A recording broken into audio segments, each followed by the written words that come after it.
Do you ever feel like the days just blur together? One minute it's Monday morning, the next you're just collapsing on the sofa, wondering where all the time went. Yeah. And like, did anything really memorable even happen? Oh, absolutely. It's so common. We're often, conditioned to look for joy in the big things, the holidays, the promotions. Right, the milestones. Exactly. But maybe the real magic, that feeling of presence and meaning, isn't actually waiting for those huge moments. Maybe it's hiding right there in our ordinary everyday lives. Yeah, it's incredibly easy to get caught on autopilot, isn't it? Just going through the motions, waiting for that next big thing to, I don't know, make us feel something. Mm-hmm. But what if you could unlock a deeper sense of fulfillment, like today, not waiting for later? That's exactly what we want to dive into here. We've been digging through a whole bunch of material insights from lifestyle folks, some research on mindfulness, productivity ideas, self-care stuff. Yeah, all sort of grappling with the same core question. How do we take these daily routines, which can feel pretty mundane sometimes, and turn them into something intentional, something that actually infuses joy? So our mission today is basically to unpack all that, pull out the really powerful ideas, and share some simple, actionable ways you can bring more presence, more meaning, and hopefully some unexpected joy into your day-to-day. Okay, so let's maybe start by clarifying the difference here. We all have habits, right? Things we do almost without thinking. Totally, like brushing your teeth, making coffee, the commute. Exactly. They're automatic behaviors triggered by something. They're efficient. Your brain makes them routine to save energy, essentially. They serve a practical purpose: hygiene, getting places. So the habit is the action itself.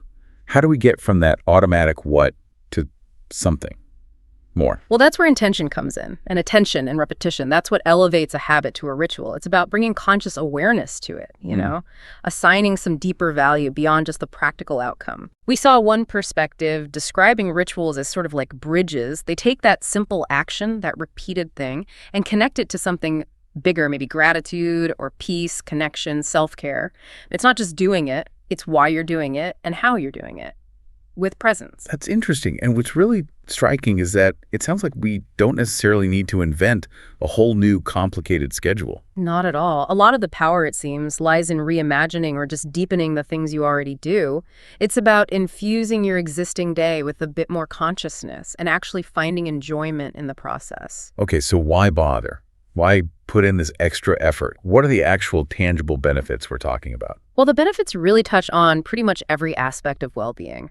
At a really basic level, rituals turn those ordinary routines into moments that feel personally significant. They create a pause, like an anchor point in your day, which kind of breaks up the constant rush. And in a world that often feels so chaotic, that intentional pause, I can see how that would bring a real sense of stability, maybe even peace. Exactly. And then there's the physical side. While just having a routine helps with consistency, adding that ritual element reinforces it. So if your morning ritual includes making a healthy breakfast... It's not just eating. Right. It's consciously nourishing your body. The sources we looked at highlight how regular rituals around sleep, diet, exercise, they really support better physical health because they become valued, consistent parts of your day, not just things you might do if you have time. That makes a lot of sense. Consistency is key for the body. What about for our minds, our emotions? This is where it gets really powerful, I think. Daily rituals, especially when they have meaning attached, seem to significantly impact mental health. They're linked to increased happiness, definitely reduce stress and anxiety. And providing downtime. Yes, essential downtime. If part of your ritual is setting aside time for a hobby or something creative, it guarantees that space for, joyful replenishment, which is just crucial for managing stress and boosting your mood. Plus, the predictability itself can actually ease anxiety about what's coming up in the day. So these intentional moments aren't just sort of nice add-ons. They sound like fundamental building blocks for feeling more peaceful, more present, maybe even more optimistic. Precisely. By cultivating these moments of mindful action, especially if they connect you to core values like gratitude or just being kind to yourself, you build resilience. Yeah. You enhance your overall well-being, your self-worth. Some sources even point into things like expressing gratitude as strengthening relationships, creating space for connection. Okay, let's get practical then. Where's a good place to start? The morning often feels like the most rushed part of the day for so many people. It does, which actually makes it a perfect place to bring in some ritual. The sources really emphasize the power of starting your day with intention, the difference between a slow, deliberate morning versus that panicked rush out the door. It's huge. Mm.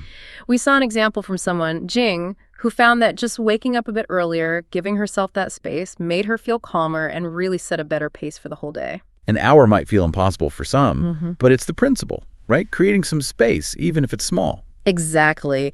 Even just a few minutes of intentional presence can shift things. The material suggests things like starting with mindful breathing, just a few deep breaths, or a few minutes of gentle stretching, maybe some yoga, even just getting some sunlight early on that has biological benefits too. And there are simple, practical actions we already do that we can elevate. Absolutely. Like that first drink of water when you wake up, make it a conscious act. Feel the water. Think about hydrating your body after sleep, making your bed. It's not just tidying, it's creating order, a small win right at the start. Yeah. Even showering and getting dressed can become a ritual of preparing yourself to feel nice, ready for the day, shifting it from just a chore to actual self-care. I like that focus. Shifting it to how it makes you feel. Yeah. And preparing the night before seems like a big helper for making the morning flow better. Oh, definitely. It's a simple but really effective ritual for your future self. Laying out clothes, tidying your workspace, it removes those small decisions and that bit of clutter from your morning path. Makes for a smoother transition, less rush. What about waking up the mind itself, not just the body? Good point. Many sources highlighted engaging your mind, either creatively or reflectively. Reading, even just for 10 or 15 minutes, can transport you. Start the day with curiosity. Or journaling. Yeah, journaling is a big one. Maybe something like morning pages, that stream of consciousness writing. Some people do it, can help clear your head. Or even something really simple, like doing a quick word puzzle or just writing one intentional sentence to get your brain going. And of course, fueling the body needs that intention too. Absolutely. Several sources stress the importance of a healthy breakfast. Making it a ritual means, not just grabbing whatever's easiest, but maybe taking a moment to prepare it with care, eating it without scrolling on your phone, actually fueling yourself. Did you come across any less conventional morning ideas? Well, one person mentioned waking up because their dogs demanded attention and framing the unavoidable task as a positive ritual to start the day. That was interesting. Okay. Turning obligation into ritual. Kind of. Another mentioned using a sunrise alarm clock for a gentler wake-up, more natural. And then there was the idea of finishing a warm shower with a quick blast of cold water. Ooh, brave. Yeah. But suggested not just for the physical wake-up call, but as a moment of deliberate discipline, Yeah? Activating your energy intentionally. Okay, so we've set some intention in the morning. Mm-hmm. But how do we keep that going through the day?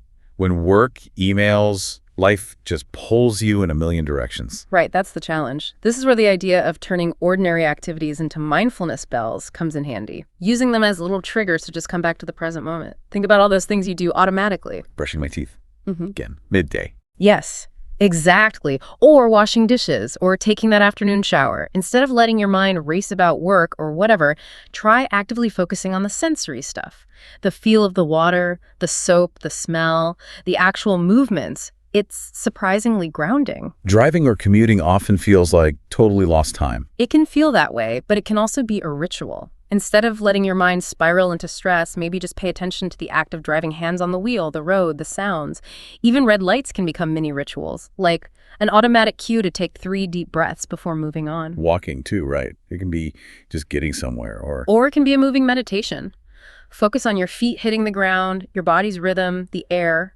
Just gently notice when your mind wanders off, because it will, and guide it back to the physical sensation of walking. And taking breaks is not just stopping work. It can be a deliberate ritual of replenishing yourself. Totally. Getting outside, even for just 5 minutes, can be so powerful. The sources really highlight connecting with nature during a break. One called it nature's secret stash of magic. Magic? How so? It's not about needing a huge park. It's about noticing the tiny details, like Jing mentioned, seeing the way light hits leaves or watching an ant navigate the pavement. That simple observation just pulls you right into the present. Beyond just being physically present, there was talk about weaving in creativity and connection during the day too. Yeah, finding small pockets for curiosity and creation seems really key. Dedicating even short bursts of time to a hobby, learning a few words of a new language, trying a new recipe. These things engage different parts of your brain. And can help disconnect from the daily grind. Exactly. They can be potent tools for stepping off the rat race treadmill, even briefly, and finding some calm. Whether it's drawing, playing music, writing, these creative outlets become like little rituals of mental freedom. And simple acts of kindness, how do they fit? They create this immediate ripple of positivity, right, for the other person, but also for you. Complimenting someone, offering help, even just noticing kindness happening around you. It's a ritual that shifts your focus outward in a really good way. Okay, what about that one nagging task you've been putting off forever? Ah, yes. Actually crossing that thing off your list. That can feel like a ritual of unburdening yourself. The sense of accomplishment is immediate. It's freeing. Okay, so we've started the day with intention. We've practiced presence throughout. Now it's time to wind down. Evening rituals sound just as important, especially for sleep. Oh, crucially important. The evening routine is all about signaling to your mind and body. Okay, it's time to transition from doing to just being. And a big piece of that seems to be the digital detox. Huge piece. The blue light from our screens messes with melatonin production. That's the hormone that helps you sleep. So putting screens away, maybe an hour or two before bed, is a really practical ritual to prepare your body for rest. I saw a mention of a digital detox weekend even. Yeah. Disconnecting from Friday evening to Sunday morning, it was described as feeling surprisingly like a real vacation, just by reclaiming that mental space from the constant notifications and input. Wow. Okay, besides ditching the phone, what else helps signal that wind down transition? Relaxation practices are key. A warm bath, maybe some herbal tea, listening to calming music, some gentle stretching or yoga. These are physical rituals that really soothe the nervous system. And engaging the creative side again. Yes, reading a physical book, maybe journaling again, drawing, even baking something simple. It helps quiet that analytical, problem-solving part of your brain that can keep you wired. Reflection also came up a lot as a powerful evening ritual. It did. Taking time to intentionally reflect on the day is invaluable. Not just running through your to-do list, but actually processing your experiences. Asking things like, what challenges did I handle okay? What am I proud of today? Was there a moment of joy or connection? What did I learn? And gratitude journaling specifically. Highly recommended. Just writing down, say, 3 to 5 things you're thankful for. It actively shifts your perspective towards the positive right before sleep. Cultivates optimism, contentment. And there are guided prompts out there if you feel stuck on where to start. Can practical prep for the next day also be part of unwinding? Seems counterintuitive. It can, actually. Writing down your to-do list for tomorrow before bed can act as a ritual to clear your mind. It's like telling your brain, okay, it's captured, you can let go now, so you don't keep mentally rehearsing it. Right. And simple things like eating a lighter dinner earlier, avoiding caffeine or alcohol close to bedtime, those are practical rituals supporting good rest. Connecting with loved ones also seems like a natural fit for the evening. It really does. Having a proper family dinner, phones away, or the ritual of bedtime stories and snuggles with kids. Those moments of intentional connection strengthen bonds, create memories, and just wrap up the day with warmth. And sometimes it's the absolute simplest pleasure, like crawling into freshly changed bedding. That is a perfect example. It's an ordinary action going to bed, but transformed by adding that layer of intentional pleasure and comfort. It becomes a little moment of luxury. So, with all these fantastic ideas, how do you actually build a set of rituals that feel authentic and, importantly, sustainable for you? It could feel a bit overwhelming trying to do it all. That's the critical final piece, isn't it? The sources really emphasize that your rituals have to be personal. Start by maybe assessing your own needs and goals, like what areas of your life or well-being feel a bit neglected right now? What genuinely brings you peace or energy or joy? And don't try to implement everything at once. Please don't. Start small. Choose maybe 1 or 2 simple things that really resonate. Build consistency there first before you even think about adding more. It's not about perfection. Not at all. Some days you'll only manage a little bit, and that is absolutely okay. The key is just showing up for yourself intentionally, even imperfectly. And listen, if a potential ritual feels like a chore or a burden, it's probably not the right one for you, at least not right now. Choose things that feel nourishing, not draining. This whole deep dive, it really reinforces that finding joy and meaning. It isn't about waiting for those big, infrequent peak moments, is it? Not really. It's fundamentally about recognizing that life is actually lived in the details, isn't it? In those repeated moments of the everyday.